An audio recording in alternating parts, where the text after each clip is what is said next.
பிதாவாகிய தெய்வத்திலும் குமாரனாய் கிறிஸ்துவிலும் நாம் விசுவாசம் உள்ளவர்களாக இருந்தா நம்முடைய இதயம் கலங்கி போவாது. ஏன்னா இதயத்திற்குள் நம்பிக்கை இருக்கு. என்ன நம்பிக்கை இருக்கு? எனக்காக கருதுகிற ஒரு சர்வ வல்லமையுள்ள ஆண்டவர் இருக்கிறார், எனக்காக அற்புதம் செய்கிற ஒரு சர்வ வல்லமையுள்ள ஆண்டவர் இருக்கிறார் என்ற ஒரு நம்பிக்கை நமக்குள்ள இருக்கு.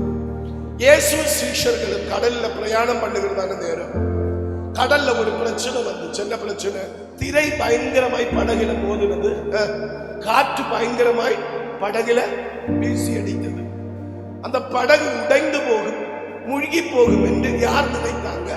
சீஷர்கள் நினைத்தாங்க.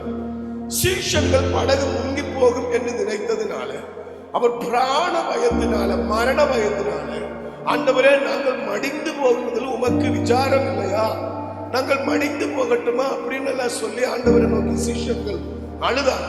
இயேசு கூட இருக்கு என்ற ஒரு நம்பிக்கை நம்முடைய பிள்ளைகளோட வாழ்க்கையில் இருந்துச்சுன்னா, சீஷர்களோட வாழ்க்கையில் இருந்துச்சுன்னா, நிச்சயமாய் அவர்கள் அந்த நம்பிக்கையினால் அமைதியாக இருந்திருப்பாங்க. இயேசு இருக்கிற படகு மூழ்கி போகாது, இயேசு இருக்கிற படகுல தீங்கு வராது. அப்படி ஒரு நம்பிக்கை அவர்களுக்குள்ள இருந்துச்சுன்னா தைரியமா சந்தோஷமா பிரயாணம் பண்ணி இருப்பாங்க. அல்லேலூயா. ஆனா அவங்களுக்குள்ள இயேசு இருக்கிறார் என்ற நம்பிக்கை இல்லாததுனால, கர்த்தர் இருக்கிறதான படகு எத்தனை பிரச்சனை வந்தாலும் மூழ்கி போகாது என்ற நம்பிக்கை அவர்களுக்குள்ள இல்லாததுனால அவங்க பயங்கரமாய் அலைமுறையிடுறாங்க, அவங்க பயங்கரமாய் சத்தமிடுறாங்க. நாங்க மடிந்து போகிறோம், மடிந்து போகிறோம், நாங்க மூழ்கி போகிறோம், மூழ்கி போகிறோம், ஆண்டவரே நாங்க மூழ்கி போகிறது உமக்கு கவலை இல்லையா என்று பயங்கரமாய் சத்தம் போகிடுகிறார். தெய்வ பிள்ளைகளே, ஆண்டவரிடத்தில் இருக்கிற நம்பிக்கை நமக்கு இருந்துச்சுன்னா, ஆமென், குமாரனாய் கிறிஸ்துவில் இருக்கிறதான ஒரு நம்பிக்கை நமக்குள்ள இருந்துச்சுன்னா, நம்ம வாழ்க்கையில் வருகிறதான பிரச்சனைகள் ஒருபோதும் நம்ம அலைமுறையிட மாட்டோம்.